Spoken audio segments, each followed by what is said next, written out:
తాళ్లరేవు కాజులూరు మండలాలను అమలాపురం ఎంపీ స్థానం పరిధిలో చేర్చడంపై మాజీ ఎంపీ జీవీ హర్షకుమార్ అభ్యంతరం వ్యక్తం చేశారు. పలు సంస్థల నిధులు దక్కకుండా ఉండేందుకు చేసిన కుట్రలో ఇదొక భాగమన్నారు. రాహుల్ గాంధీ విషయంలో బీజేపీ రాద్ధాంతం చేస్తోందని ఆరోపించారు. రాహుల్ గాంధీ నైట్ క్లబ్కు వెళ్తే తప్పేంటని ఆయన ప్రశ్నించారు.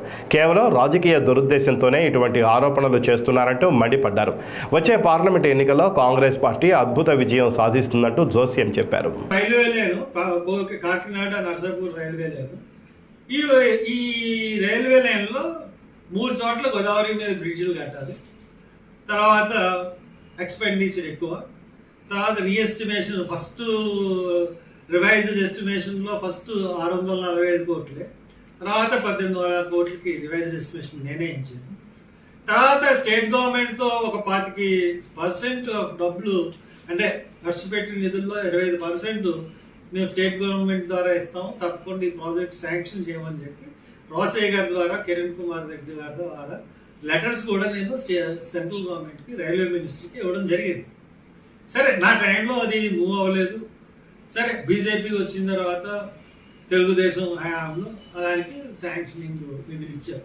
ఫస్ట్ ప్రయారిటీ ఇచ్చి, ఎందుకంటే ఆంధ్రప్రదేశ్లో అది ఒకటే ఫస్ట్ ప్రయారిటీ ఉన్న ప్రాజెక్ట్ కాబట్టి ఆటోమేటిక్గా దానికి నిధులు వచ్చింది.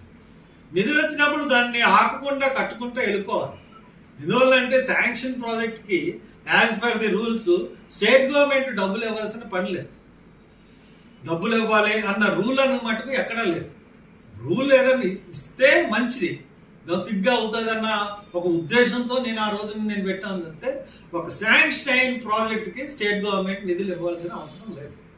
కాబట్టి నేను సెంట్రల్ గవర్నమెంట్ని, ఎంపీ గారిని కోరేది ఏంటంటే, స్టేట్ గవర్నమెంట్ మీరు డబ్బులు అడగవసరం లేదు.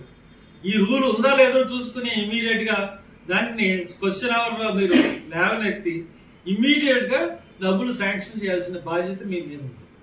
అది 25% స్టేట్ గవర్నమెంట్ ఇవ్వాలన్న రూల్ అన్నా మరి మటుకు లేదు. ఖచ్చితంగా అది ఏదన్నా అంటే మటుకు అది తప్పు. నేను చెప్తున్నాను, నన్ను ఎవరన్నా ఛాలెంజ్ చేయొచ్చు. మీరు మొత్తం ప్రాజెక్ట్కి వెంటనే రిలీజ్ చేసి 3 బ్రిడ్జీలు కట్టి ప్రాజెక్ట్ని కంప్లీట్ చేయమని నేను కోరుతాను. ప్రతి పార్లమెంటు ఒక జిల్లా కింద ఉండాలి. అప్పుడు అది పారదర్శకమైన పరిపాలన ఇవ్వడానికి ఉంటుంది. తర్వాత ఎంపీ ల్యాండ్స్ ఖర్చు పెట్టడంలో కానీ, ఆ జిల్లాని అభివృద్ధి ప్రదంలో తీసుకెళ్ళడంలో కానీ ఎంపీకి భాగస్వామ్యం ఉంటుంది, ఎమ్మెల్యేలకు భాగస్వామ్యం ఉంటుంది.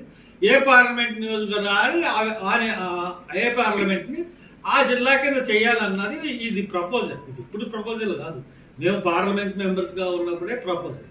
సరే, ఇప్పుడు తీసుకొచ్చి ఇప్పుడు మనం చూసుకున్నట్లయితే ఇప్పుడు రంపచోడవరం ఉంది. రంపచోడవరం ఇంతకుముందు జిల్లా హెడ్ క్వార్టర్స్, జిల్లా రామచంద్రపురానికి, రంపచోడవరానికి రాజమండ్రి జిల్లా హెడ్ క్వార్టర్స్ ఎంతండి? 50 కిలోమీటర్లు దూరం. ఇప్పుడు 250 కిలోమీటర్ల దూరం వెళ్ళాలి పాడేరు అంటే. వాళ్ళని ఎక్కడైనా చేంజ్ చేశారు, రంపచోడవరం వాళ్ళని పాడేరు పంపించేశారు. కానీ వేరే కాజులూరుని, తాళ్లరేవుని ఎందుకు చేశారు? ఇది నిజంగా ఇది ఒక కుట్ర. రిలయన్స్ చేసిన కుట్రలో మరి ఈ ప్రజాప్రతినిధిగా ఉంటున్న వాళ్ళు ప్రమేయం ఉందో లేదో తెలియదు. కానీ ఎందుకంటే ఏ ప్రజాప్రతినిధికి కూడా ఒక వాల్యూ ఇస్తున్నాడు ముఖ్యమంత్రి అన్నది మనం చెప్పలేం.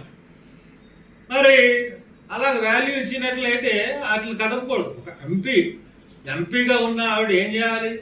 నా భాగస్వామ్యం, నా నియోజకవర్గంలో ఒక మండలం కాదు, ఒక ఊరు పోకూడదు, నా దాంట్లోనే ఉండాలి. ఎందుకంటే ఎంపీ ల్యాండ్స్ ఆవిడ ఖర్చు పెట్టాలి. ఇప్పుడు జిల్లా దాటి వెళ్ళిపోతే ఎలా ఖర్చు పెడతారు?